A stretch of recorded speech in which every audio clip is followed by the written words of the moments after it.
My friends, two people sat near Jesus. One broke perfume, one sold him. You know the ache of standing close enough to touch the truth, yet still choosing the shadow. 39 days into this Lenten road, you have walked with Jesus through the dust and the cheers, through the temple courts and the quiet meals. You have felt the pull of both generosity and grievance inside your own chest. Some days you pour out love without counting the cost. Other days, a small resentment simmers. A quiet calculation begins. And before you know it, the heart that once leaned in has begun to lean away. In these final hours of Holy Week, as the upper room waits just ahead, the question lands with sobering weight. Which direction is your heart bending?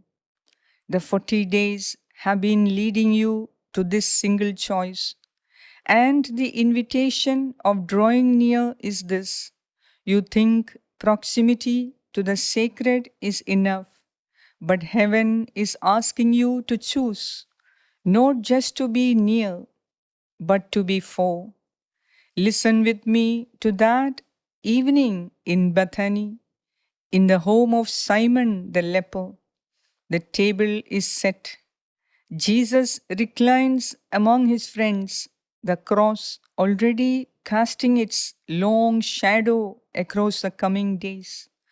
A woman slips in, unnamed, unannounced, carrying an alabaster jar of pure nard. Without a word, she breaks it open. The fragrance floods the room like mercy itself.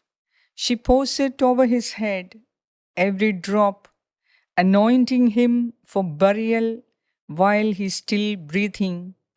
The scent is extravagant, wasteful, impossible to ignore. Then, in the same house, at the same table, another heart turns. Judas, who has walked with Jesus for 3 years, who has seen the blind see and the dead rise, slips out into the night. A few silver coins have been promised, and suddenly the proximity that should have forged loyalty becomes the very space where betrayal is born. The same hands that once broke bread with the Lord now clutch payment for his blood. Feel yourself at that table, not as a distant observer, but as a one whose own heart sits between those two responses. The perfume and the silver are both within reach. Proximity does not equal loyalty. Devotion and betrayal can grow in the same room, sometimes in the same heart. It happened under the same roof, just feet away from where Jesus sat. Two people were in the exact same room, looking at the exact same Savior, but their hearts were traveling in opposite directions. One person broke a jar of perfume that cost a year's wages. The other was already calculating how much he could get for selling the Son of God. Now you might be thinking that this sounds like a message about being a villain. You might worry that Lind is asking you to see yourself as a betrayer, but that is the misconception. Judas did not start as a villain, he was a disciple. He walked the dusty roads with Jesus. He saw the miracles. He probably healed people in Jesus' name. The turn happened gradually. A disappointment, a disagreement, a slow shift from I trust you to what is in it for me.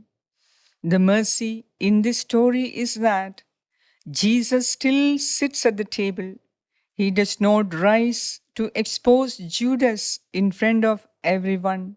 He does not shame the woman for her extravagance. He simply receives what each heart offers, and He is still receiving what your heart offers today. This is what the season of return is really about. It is not about performing perfect devotion. It is about choosing it decisively, honestly, right now. Think of a small crack in a dam. It seems insignificant at first, a tiny leak, nothing to worry about. But over time, that small crack widens, the water pushes through, and eventually the whole structure gives way. Your small resentments are like that crack. A prayer goes unanswered and you begin to keep score. A sacrifice feels unseen and you start measuring your love by what it cost you. A disappointment with how God is working and you start holding back a part of your heart. The heart that once poured itself out begins to calculate instead. That small gap is where the enemy works. And if you are afraid that you have already let the crack grow too wide, consider this.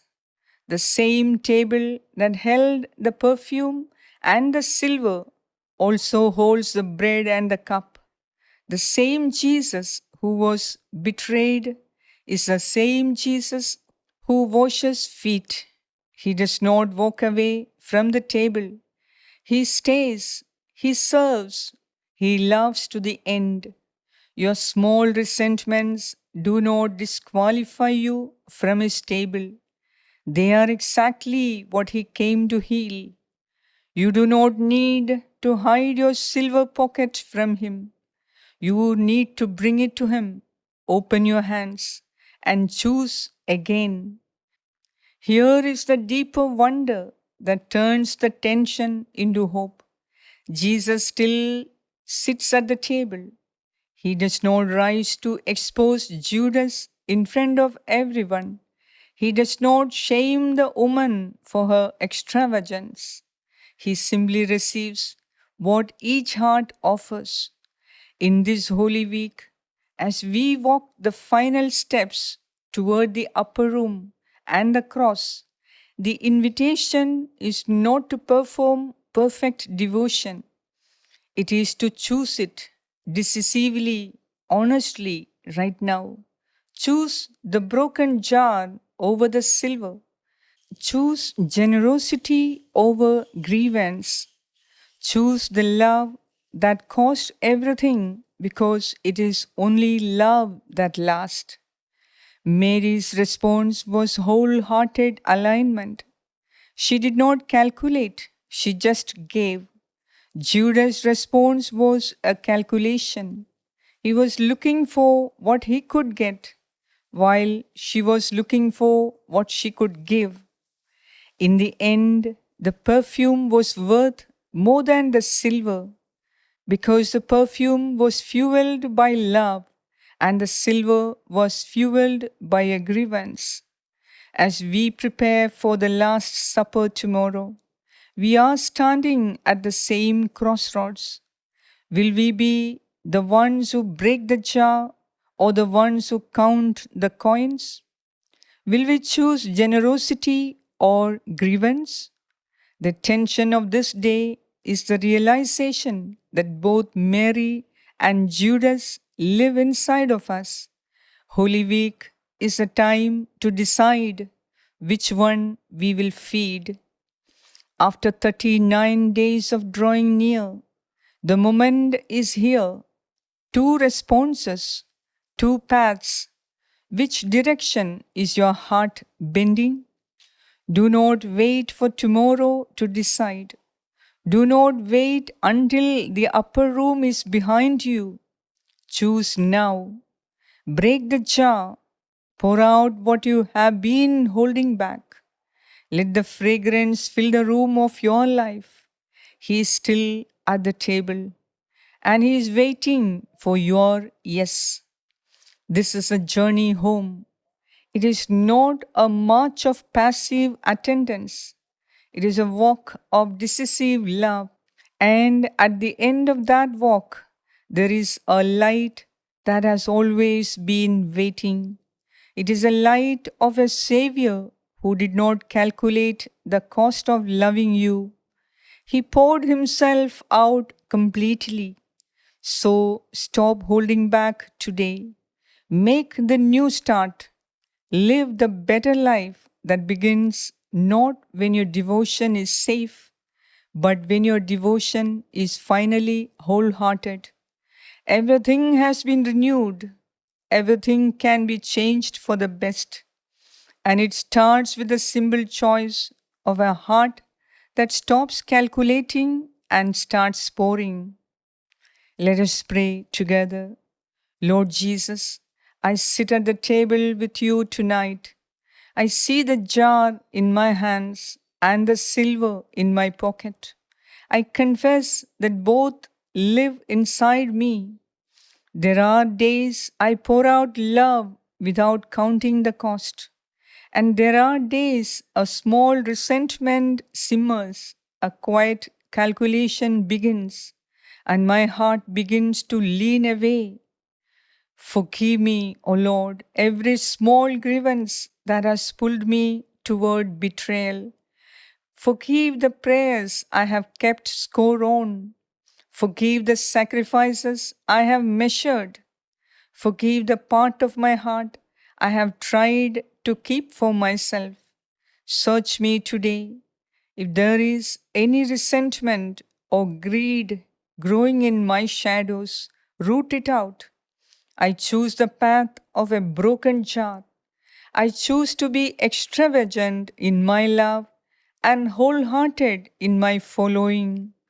I break open whatever I have been holding back and pour it over you, my time, my trust, my whole heart.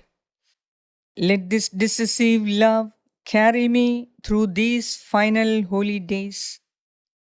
Draw me near, not as a passive follower, but as one who has chosen you completely. Let my life be a sweet fragrance to you. I am yours, O Lord. Amen. Praise you, Jesus. Thank you, Jesus.